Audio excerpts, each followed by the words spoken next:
te comme niñ koy waxee ma dégg ñu ni dette cachée mënta nekk ma jox leen exemple bi ma leen jox ma ne leen yow boroom kër mën ngaa am sa soxna weer wu ne nga ne ko lii laa am mooy dugg ci kër gi ñu mën koo tuddee le PIB de la maison nga ne ko man maay liggéey ci kër gi yow liggéeyoo sama doomi tamit commencé guñ liggéey 500000 la am salaire 300000 yii la ñuy dundee li ci des moom laay fayee location bi ñu dëkkee nii ak ndox meeg courant bi moom mu jël 300000 yooyu nga ko jox au lieu mu yem ca di ca togg añ ak reer ak ndékki ba weer wi jeex chaque jour mu dem ca boutique ba bindu ca kaye ba te du fay téye xaalis bi di ci def leneen dem ca kayora natt ba ca koñ ba dem leb ca ba noppi yëgalu ko borom kër gi te borom kër googu moom mooy sénégalais yi mooy askan wi nag bu ñu ko waxee mooy celui qui représente le peuple la représentation nationale mooy l'Assemblée nationale. Assemblée nationale booy leb ci réew moom moo lay wax la autorisé naa la pour nga leb mais mënoo tëb rek dem leb borom kër gi tamit moom soxnaam buy lebi di dolli ci kër gi borom kër gi da ko war a yëg maintenant nag comme borom kër gi yëgu ko. muy leb di leb mais kër gi gën a neex parce que ñëpp gisoon nañ ne Macky Sall lu ne mi ngi ko doon def Sénégal mais gars yi naan mais Macky Sall xaalis bi muy defee nii fu mu ko jëlee ba noppi nag di déclarer ay montants yoo xam ne ñëpp xam nañ ne li muy déclarer wuute na lool ak li muy def mais c'est la même chose ndaw soos aussi loolu lay def day leb su lebee ñëw ànd ci kër gi genn lenn li ci des muy maye bu demee am xew am ci koñ bi wala ci ab dëkk boo am ay mbokkam lañ bu demee moo yàq dafa xaalis ñu ne kii de jabaru ji diw ji de am na doole. waa léegi loolu lépp su koy def di ko def ba mujj yàgg nag ñam doon leb yëpp ñëw ci kër gi ni borom kër gi sa soxna si daf maa leb xaalis damaa bëgg mu fay ma ñoom ñëpp ñëw taxaw waa léegi borom kër ga xulóog moom ñu taqali ko bis bu nekk teewul nit ñaa ngi ñëw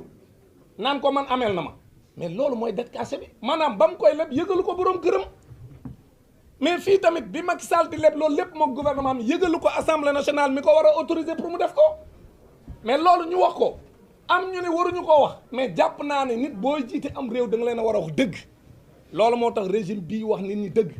dire la vérité aux Sénégalais dire la vérité à tous ceux qui sont les bailleurs wax ñi nga xam ñoom ñoo doon lebal Sénégal xaalis fan la suñu bor toll parce que loolu mooy tax transparence am loolu mooy tax ëllëg buñ demee ba bëgg a def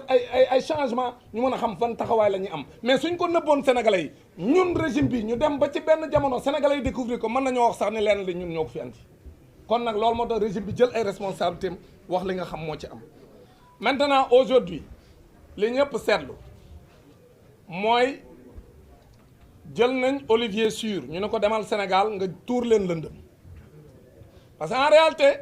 man guleet ma gis koo xam ne kenn toppagu la ngay jëlee ay avocats yi lay défendre mais Macky Sall kenn toppagu ko mais léegi yow ku moom xar mi rek nga bàyyi buum gi ne non man sàccu ma ko Macky Sall kenn neewagu ko fii bii yoon nga jëm wala bee yoon nga jëm kenn interpellé gu ko léegi kon kañ ngeen moo sa gis koo xam day jël ay avocats yi koy défendre alors que moom kenn toppagu ko pour nga jël ay avocats yi lay défendre da ngay moo tax am na ku ne ma avocat yeeg war a tontu ma ne ko yan avocat Macky Sall kenn toppagu ko ñun ñoo koy défendre ñun ñoo koy tontu parce que ñoom li ñu def c'est une erreur dans la communication li ñu def moo tax j'ai compris Juan Branco qui dit que ñoom dañoo jébbal seen bopp parce que en réalité yow xuux rek nga daw Macky Sall kenn toppagu ko kon léegi moom lan lay doy avocat yu koy défendre léegi nag aujourd'hui xam nga loo ciy jàppee ci loolu mooy Macky Sall ci boppam xam na ni def na njombe Sénégal Macky Sall dafa rey Sénégalais yi lu ëpp 80 personnes la rey doo ko dem lépp pour bëgg a imposer def troisième mandat Macky Sall dafa jël alalu askan wi mu randal ko yàqte ko def pasare ko moom ak ay nitam Macky Sall dafa toroxal sénégalais yi parce que ndóol gi sénégalais yi nekkee actuellement Macky Sall moo ko fi indi doo ko dem parce que après moi c'est le déluge loolu la bëggoon waaw léegi nag Macky Sall loolu bu ko defee xam nañ dañ koy woo moom il le sait léegi nag moo tax moom aujourd'hui lépp li muy def mooy il jette ses dernières cartes parce que xam na ni tôt ou tard fa mu jëm ak nguur gi xam na ni du yomb parce que nguur gi du làq kenn comme niñ ko yàgg a wax waaw léegi nag aujourd'hui quand Macky Sall est dans cette situation donc mu ñëw ni day jël Olivier Sur ma wax sénégalais yi ni leen il a toujours été l'avocat du diable Olivier Sur bi Blaise Compaoré rayé ki nga xam ne référence la en Afrique Thomas Sankara moom mii bokk na ci ñi nga xam ne ñoom ñoo ko doon défendre et il a perdu donc c'est un avocat boo xam ni chasseur de prime la li ko intéressé mooy ñëw ñu jox ko ci millions parce que xam na ne Macky Sall ak régime moom yore nañ ay milliards comme ni ñu koy waxee ñun tout le temps c'est des opposants milliardaires dafa ñëw pour lekk wàllam ci milliards yi bala ñu leen a jàpp Olivier Sur dafa ñëw lekk wàllam ci milliards yi bala ñoo jàpp gars yi parce que man li ma gëm mooy Macky Sall dañ ko war a jàpp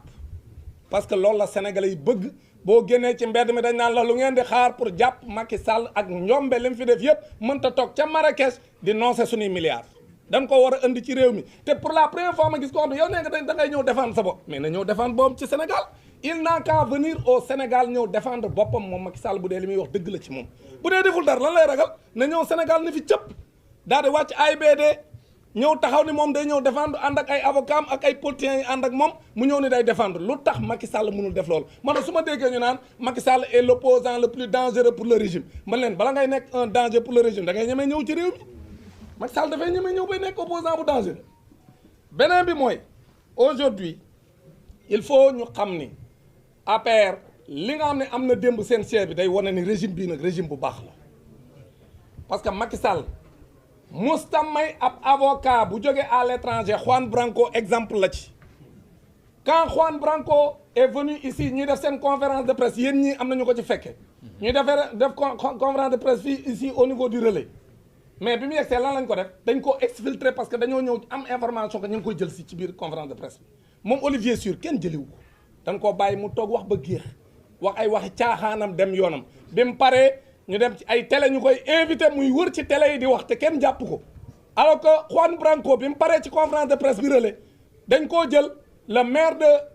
des Parcelles Assainies ak le maire Pape Sow bu Sangalkam ñoom ñoo dem di ko làq di ko wër ba dugal ko ci gaal yóbbu ko Mauritanie pour mu jaaree fa daw kon nag foofu day wane ne booba dictature moo am Sénégal un avocat Sénégal ak France am loo xam convention la seen biir ba avocat bu nekk France am na droit plaider fii avocat bu nekk fii Sénégal am nga droit plaider France léegi moom Juan Branco am droit ñëw Sénégal plaider pour Ousmane Sonko ñu ñëw xañ ko yamuñu ca ñu dem di ko dàqi ba Mauritanie dem kar ko andi ko tëj ko fii Rëbës ba noppi nag toroxal ko fii ci Rëbës mais est-ce que ñun def nañ loolu Olivier Sur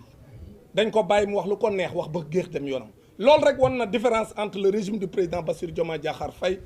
et le régime du président Macky Sall bokkuñu ku leen di tëkkale da nga am kon Olivier Sur ce qu'on doit lui dire c'est qu'il comprenne que le Sénégal n'est pas une république bananière que nous ne sommes pas une république de complexés. Il y a un changement de paradigme au Sénégal et que le Sénégal aujourd'hui est dirigé par des hommes et des femmes qui sont fiers d'être sénégalais, qui n'ont aucun complexe envers l'Occident, qui n'ont aucun complexe envers la France. C'est ça que Olivier Sur doit comprendre. Qu'aujourd'hui, si on l'a pris pour être un sorcier blanc, pour venir nous rappeler que nous étions donc des colonisés, que cette époque est révolue et qu'il y a un changement de paradigme et qu'à la tête du pays, nous n'avons pas des laquais, mais que nous avons des gens qui comprennent les enjeux du monde et qui veulent un respect pour le pays et qui sont fiers d'être sénégalais et qui veulent construire un État moderne, un État souverain, un État prospère et un État juste. C'est ça que nous sommes en train de construire dans ce pays. C'est ça qu'Olivier Sur doit comprendre. Que s'il pense qu'il peut manipuler les Sénégalais et s'il pense que ce complexe qui a toujours existé entre le colon et le colonisé, que ce complexe-là continue à exister au Sénégal, c'est parce qu'il ne comprend pas. Il faut lui dire que le pays a changé. Et les arguments qui sont avancés par Olivier Sur, parlant de rapports cachés, en disant que tous les rapports n'ont pas été divulgués, c'est parce que Olivier Sur ne dit pas la vérité. Ces arguments sont tirés par les cheveux. Encore une fois, il n'y a aucun rapport caché. Ce qu'il y a aussi, c'est qu'on a respecté tout ce qu'on a comme réglementation dans ce pays depuis 2012. Quand il y a un changement de régime, il faut auditer les comptes. Et on a audité les comptes. L'inspection générale des finances a produit son rapport. Ensuite, la Cour des comptes, ça a été certifié par un cabinet privé, le cabinet Mazars. Aujourd'hui, le FMI, qui est l'organe qui peut, en dernier ressort, infirmer ou confirmer, vient de confirmer qu'il y a eu de la dette cachée au Sénégal. C'est ça qui est important et le débat est clos. Parce que si vous vous rappelez bien, les gens de la paire, quand on a commencé à parler de dette cachée, avec un niveau d'endettement assez élevé, où on parlait de 119% du pays,